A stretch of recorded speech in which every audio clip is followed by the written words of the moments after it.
আসসালামু আলাইকুম ওয়া রাহমাতুল্লাহ। ইকরা নুরানী তালিমুল কোরআন বোর্ড বাংলাদেশের তত্ত্বাবধানে আমাদের শেরপুর স্থায়ী নুরানী মুআল্লিম প্রশিক্ষণ সেন্টারে বাংলা ইংরেজি গণিত বিষয়ে প্রশিক্ষণ চলতেছে। এই প্রশিক্ষণে আমাদের আজকে ক্লাসের বিষয়বস্তু হচ্ছে ফলা উচ্চারণের নিয়ম। ফলা মোট 7টি, এর ভিতরে প্রথম হচ্ছে জফলা।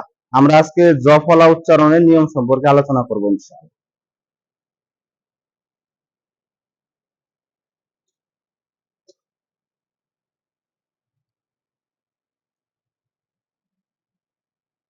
স্বাভাবিকভাবে আমরা দেখি যে কোনো শব্দের ভিতরে জফলা এটা 3টা জায়গায় থাকে। কখনো কখনো থাকে শব্দের শুরুতে, শুরুতে বলতে শব্দের শুরুর বর্ণের সাথে। আবার কখনো জফলা থাকে শব্দের মাঝে, কখনো জফলা থাকে শব্দের শেষে। এই জফলা সহ সবগুলো ফলাই শব্দের ভিতরে বিভিন্ন জায়গায় বসার কারণে উচ্চারণ বিভিন্ন রকমের হয়। এখন আমরা দেখব যে এইটার উচ্চারণগুলো কেমন হয়। বিভিন্ন সময় আমরা এই জফলার ক্লাস সম্পর্কে আলোচনা করতে গিয়ে আমরা বলি যে জফলার ব্যবহার। আসলে যে বিষয়গুলো আলোচনা হবে এগুলো জফলার ব্যবহার না, এগুলো হলো জফলা উচ্চারণের নিয়ম। জফলার উচ্চারণ, যে জফলাটা কখন কোন শব্দে কেমন উচ্চারণ হয়, এটার জন্য আমরা 3টি নিয়ম শিখব।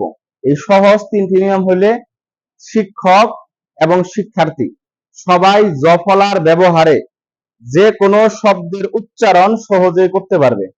প্রথম নিয়ম হলো 1, শব্দের শুরুতে জফলা থাকলে। শব্দের শুরুতে জফলা থাকলে, শব্দের শুরুতে বলতে শুরুর বর্ণের সাথে। যেমন এইখানে শব্দের শুরুর বর্ণ ব, এই ব এর সাথে জফলা। শব্দের শুরুর বর্ণ গ, গ এর সাথে জফলা। 1 নাম্বার নিয়ম হলো শব্দের শুরুতে জফলা থাকলে একারের মতো উচ্চারণ হয়। শব্দের শুরুতে জফলা থাকলে একারের মতো উচ্চারণ হয়। যেমন ব্যক্তি, গ্যাস, ব্যাংক, ক্যালেন্ডার ক জফলা আকার, ব্যাংক ব জফলা আকার, ব্যবহার। অর্থাৎ শব্দের শুরুর বর্ণের সাথে জফলা থাকলে এই জফলাটা একারের মতো উচ্চারণ হয়।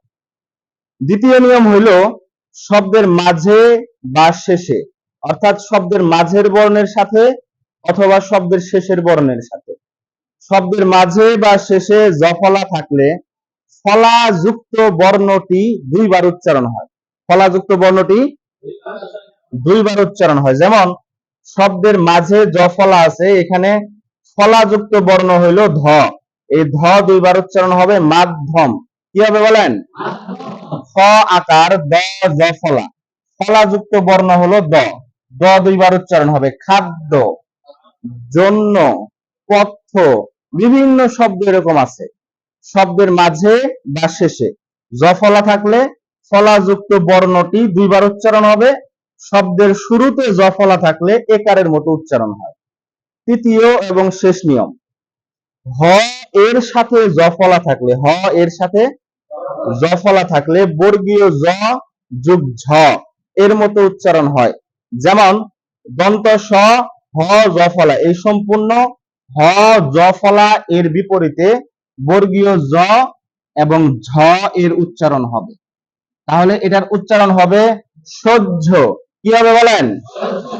ঐতিহ্য, ঐতিহ্য।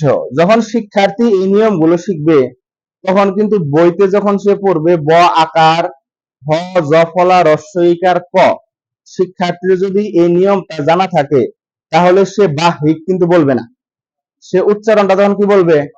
বাহ্যিক। ব আকার হ জফলা রস্বইকার ক বাহ্যিক। এর জন্য মূল নিয়ম যেটা আছে এটা আমরা দ্বিতীয় শ্রেণীর শিক্ষার্থীকে শিক্ষা দেওয়ার চেষ্টা করব। তাহলে নিয়মগুলো আমরা আবার একটু বলি, প্রথম থেকে আমার সাথে বলেন। 1, শব্দের শুরুতে জফলা থাকলে একারের মতো উচ্চারণ হয়। 2, শব্দের মাঝে বা শেষে জফলা থাকলে ফলাযুক্ত বর্ণটি 2বার উচ্চারণ হয়। 3, হ এর সাথে জফলা থাকলে বর্গীয় জ যোগ ঝ এর মতো উচ্চারণ হয়। এইভাবে আমাদের প্রত্যেকটা ফলা সম্পর্কে ক্লাস হবে ইনশাল্লাহ। আমরা প্রত্যেকটা ক্লাসের ভিডিও হয়তো বা করবো না, বাকি আমরা আমাদের ট্রেনিং এর ভিতরে সবগুলো ফলা সম্পর্কে ইনশাল্লাহ আলোচনা হবে। আসসালামু আলাইকুম ওয়া রাহমাতুল্লাহ।